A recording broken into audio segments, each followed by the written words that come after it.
que es el primer cuento histórico, también fue el primer cuento histórico para mí. No suelo escribir textos, digamos que cuya fuente, ¿no?, es la historia, sino cosas más, no sé si fantásticas, pero en todo caso más creativas, ¿no? Con la libertad que te da el, pues, no tener que basarte en una fuente histórica, ¿no? Y entonces también tuve la misma dificultad que Victoria de encontrar las fuentes, ¿no? Y bueno, y que también Sophie mencionó, ¿no? La historia la escribieron unos hombres hablando de sí mismos, entonces es bien difícil encontrar información sobre estas mujeres que pues son básicamente desconocidas y lo fueron en primer lugar para nosotras mismas, ¿no? A la hora de escribir de ellas, ¿no? Y en mi caso además tenía una otra dificultad, mi poética, digamos, pasa generalmente por un conjunto de relatos en los que hay un elemento en común, ¿no? Entonces, por ejemplo, mi primer libro de cuentos se llama Sábado PM, cada historia ocurre en un sábado por la noche, ¿no? Y entonces siempre hay, no sé por qué razón, ¿no? Se me vienen a mí conjuntos de relatos, ¿no? Cada libro ha sido un conjunto, ¿no? Y de ahí he ido desarrollando historias individuales. Entonces pensar en un texto único, apartado de ese, digamos, hogar, ¿no? En el que normalmente surge mi narrativa es más difícil para mí, ¿no? Entonces, esos fueron los principales retos. Una ventaja en mi caso, al tratarse de Cecilia Tupac Amaru, era que, bueno, el evento en el que ella había participado, pues era la rebelión de Tupac Amaru, que es un evento ampliamente conocido, ¿no? Por la mayoría de nosotros, ¿no? Lo hemos estudiado en el colegio, bueno, es uno de los pocos eventos, creo que se ha difundido de manera, bueno, se ha difundido ampliamente, ¿no? Y claro, ahí la figura más importante femenina, ¿no? Es Micaela Bastidas, ¿no? Entonces, para mí fue completamente nuevo conocer y saber de Cecilia Tupac Amaru, ¿no?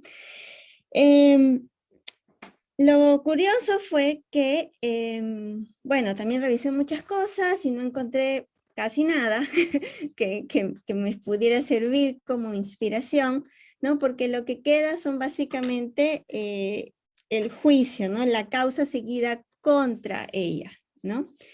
Y bueno, los documentos que quedan pues tienen mucho de este argot jurídico, ¿no? Y hablan de los testigos, no sé qué, entonces había un poco ahí que me llamaba como para desarrollar la historia. Por ejemplo, pero hay algunos datos interesantes, ¿no? Por ejemplo, bueno, ella fue juzgada por lesa majestad, ¿no? Que es la traición a la corona. Y lo que más me interesó fue el hecho de que en las fuentes que revisé decían que las leyes de España eh, no consideraban a las mujeres posibles de ese crimen, ¿no? Porque en esa época, bueno, la concepción de la mujer, pues como una persona absolutamente apéndice de un hombre, ¿no? Sea su esposo, su marido, su hijo, su padre, ¿no? Alguna figura paterna, entonces ellas no se les consideraba como capaces de tener la osadía, ¿no? De enfrentarse a una autoridad tan, ¿no? De tal envergadura como sería pues el rey, ¿no? No se les consideraba con la inteligencia suficiente ni la independencia suficiente, ¿no? Para hacer algo así, ¿no? Y entonces el hecho de juzgarlas, ¿no? Iba en contra, ¿no? De la ley española, ¿no? Y de hecho parte de lo que se comenta en las fuentes es que eh, los hombres tratando de salvarlas a ellas, ¿no? Les piden o les recomiendan que ellas se amparen en esa norma para no ser juzgadas, ¿no? Dicen, ustedes digan que no fue su culpa, que ustedes solo estaban, ¿no? Haciendo lo que les había mandado fulanito, ¿no? Y en el caso de Cecilia, pues ella dice, no, ¿no? Yo prefiero, ¿no? Que mi figura para la historia, para el futuro, ¿no?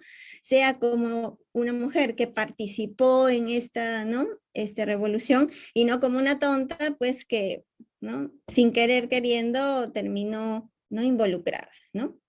Y de hecho las fuentes dicen que ella pues era una de las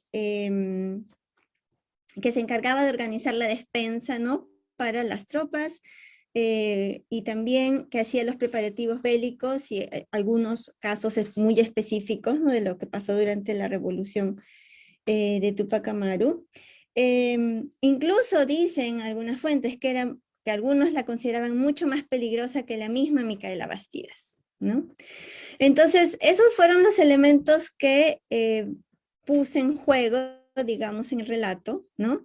Quería destacar en ella eso, ¿no? El hecho de ser una mujer inteligente, una mujer valiente, ¿no? Una mujer que a pesar de poderse haber librado de los castigos que le correspondían bueno, por esta traición a la corona, ¿no? Aludiendo esta suerte de inocencia e infantilización de la mujer, ella decide, ¿no? Afrontar sus decisiones, ¿no? Y presentarse al mundo desde esa manera, ¿no? Y entonces el castigo, ¿no? Que se le da a ella es recibir 200 azotes, que es el título, ¿no? Del cuento. Estos azotes los recibe fuera, ¿no? Públicamente, caminando por las calles del Cusco, ¿no? Y además de esa, digamos, penalidad, castigo físico, ¿no? También se le condena al exilio, ¿no? Y va a ser mandada a México a un convento, ¿no? Eso nunca ocurre porque ella muere de causas naturales, se dice, mientras estaba presa, ¿no? Aunque yo imagino que esas causas naturales en realidad son parte, pues, del castigo físico que recibió, ¿no? Evidentemente se había debilitado su cuerpo y también estaba debilitado su espíritu, ¿no? Si pensamos que ella era o hermana o prima hermana de Tupac Amaru, cercana de Micaela Bastidas, su esposo también había sido, se había involucrado en la revolución y también había muerto, perdón, lo habían matado, su hijo también lo habían matado, entonces prácticamente a todas las personas que amaba, la causa por la que estaba luchando, todo había, ¿no? Fracasado, ¿no? Entonces evidentemente, interiormente, ¿no? Y físicamente, ¿no? Estaba en una situación dura, difícil, ¿no? Y imagino que eso fue lo que desató, bueno, que muriera, ¿no?